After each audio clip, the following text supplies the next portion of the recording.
By way of preamble, allow me to offer a few comments about Bethlehem and about the Magi. I know many of you have been to Bethlehem, so you are very familiar with the city of Bethlehem or the town of Bethlehem. For the Jewish people, it's a very sacred place, mentioned many times with great significance in the Old Testament. In the 35th chapter of the book of Genesis, there's a reference there that Rachel died in Bethlehem, giving birth to her youngest son, the son of Jacob, youngest son being Benjamin. And on the edge of Bethlehem today, there is the tomb of Rachel, a very sacred place for Jews. Read on in the Old Testament and you'll find that this is where Ruth and Boaz had their romance and where they began their life, became the great-grandparents of King David. You'll also find that in the first book of Samuel, Samuel the prophet, he anoints David king in Bethlehem. And then the prophet Micah, mentioned in the gospel today, Micah chapter 5 says, "And you, Bethlehem, are by no means least, for in you will be born the leader of the people of Israel, the one who is to lead my people Israel." And these are very sacred remembrances in the Jewish scriptures and in their tradition. It's about 6 miles south of Jerusalem, and it's set in an area familiar to us as the West Bank. That's the West Bank of the River Jordan, a place of Palestinian territory, but controlled by the state of Israel.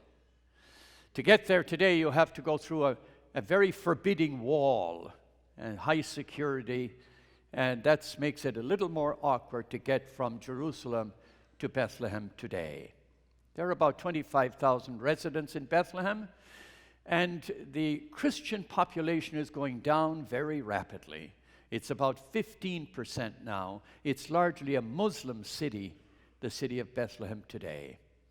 It's a very scenic place. It's elevated about 2,000 feet above sea level. It's a very fascinating place. The first basilica was built there in 339 during Constantine's time. It's very early. 200 years later, the Emperor Justinian decided he needed a bigger basilica, so he had that knocked down and built a large basilica, 529. That's the same basilica you see when you go there today. And one little interesting thing about it is that in 614, the Persians overran the area and destroyed all the churches, but they did not destroy the basilica at Bethlehem, because when they got there, they saw a mosaic of the Magi dressed in Persian attire, and they didn't destroy the church. It's rather interesting. It's the one that goes back to the 6th century church you see when you go to Bethlehem today. The Magi are interesting people. There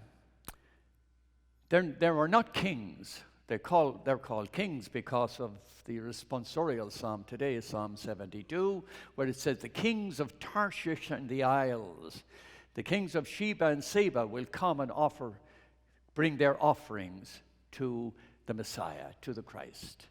And therefore we kind of turn them into kings. We don't know how many there were. 3 gifts give us the idea there might have been 3, but we don't know. No mention. No mention where they came from. Probably from Persia. What's very interesting is if you look at very early iconography, like in the catacombs, you'll find not too many images of shepherds. In the early church, in the early few hundred years, the Magi were far more important than were the shepherds, because the Magi were the ones who were the agency for revealing Jesus to the world.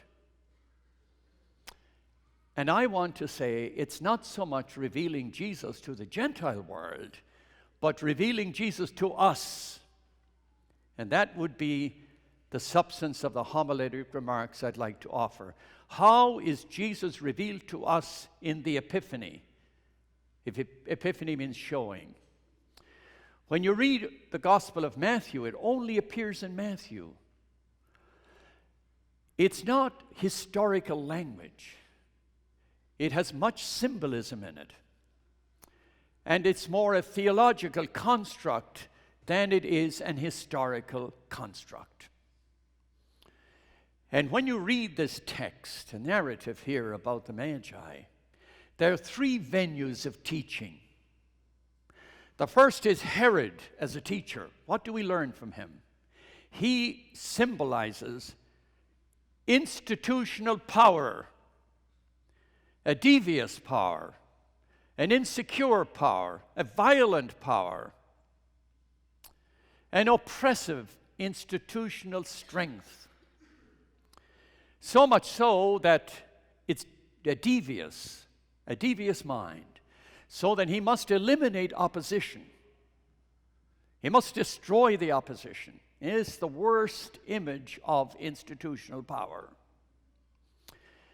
The Magi represent the enlightened. They are the ones who look into the heavens, the star being the symbol of divine revelation. And therefore they are led, they are wise, because somehow they are led by a revelation of something beyond this world. The second area of teaching. And the third is the child Jesus, the vulnerable one. The one who is so helpless in a way, the vulnerable child, becomes the most powerful teacher in the three venues. So what does this mean to us today?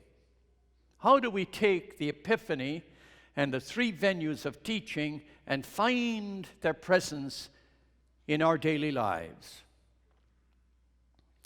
Here's what it meant to me when I reflected on this for the last week. Here at Holy Family, we have about 200 elderly, homebound persons. Some of them live in institutions, in convalescent homes. Many of them live in their own homes. Their voices are muted. They're silent. They're very easy to forget. They're out of sight and frequently out of mind. Their loneliness is concealed. For much of our society, they're a burden. They're not a gift, they're a burden for most of our society.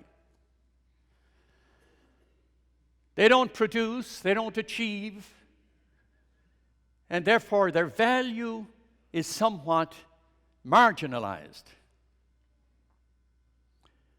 They are helpless in many ways. They are vulnerable. And when we think about them and approach them, are we the powerful or are we the enlightened? It's a big question. That's the Epiphany. Do we read them with divine revelation or do we read them with institutional power? In this parish, we have a family. They're a Hispanic family. The parents were born in Mexico. I will call the mother Maria, and I'll call the father Pedro. That's not their real names. But they belong here. They're not registered, but they come here to pray. They have 3 sons, 9, 11, and 14 years old. Maria works 2 jobs. The eldest boy was born in Mexico, the eldest child. She works 2 jobs. Pedro had an accident at work and he can only use one hand, so he can only find part-time work. They are poor people. God-fearing, faith-filled people, they are poor. They're undocumented. And therefore they are vulnerable.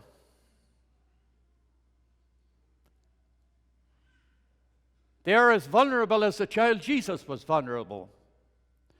Are we the powerful people that exercise institutional power, do we read them that way? Or are we enlightened somehow by divine revelation to see Jesus Christ in them? And is that what leads us? Where is the epiphany for real in our lives?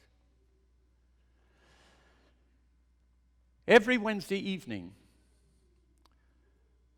we have a gathering of decent, honorable, faith-filled people here at Holy Family. It's a gay and lesbian community. They meet every Wednesday night.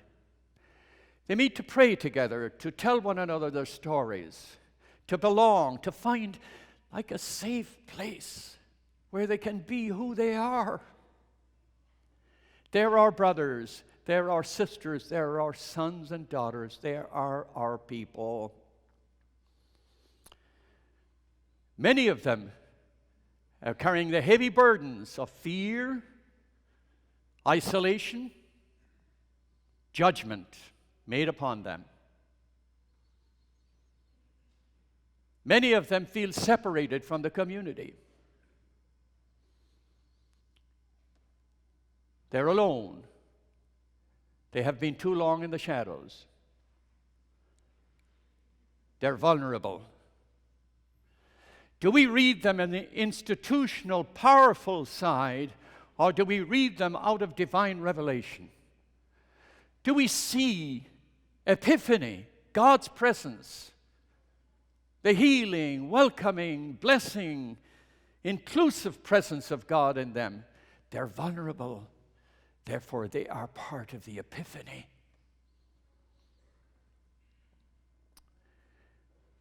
These are the questions that praying and reflecting on that reading prompted me to ask myself. In some manner and in some form, in a greater or lesser way, every one of us has authority over other persons. It may be as simple as when you're driving, who you can beat on the freeway or who you can conquer. It could be as simple as that. It could be the person who waits on your table. You have power over the person. Power, is it? Or is it divine revelation where you see the presence of Jesus Christ in the one who is vulnerable? For it must be true, my friends, it must be true that the one who will teach us who we really are is the one who is vulnerable. That's the great teacher. That's Epiphany. If I want to know who I am, let the most vulnerable person speak to me, and I will truly discover who I am for sure. Amen.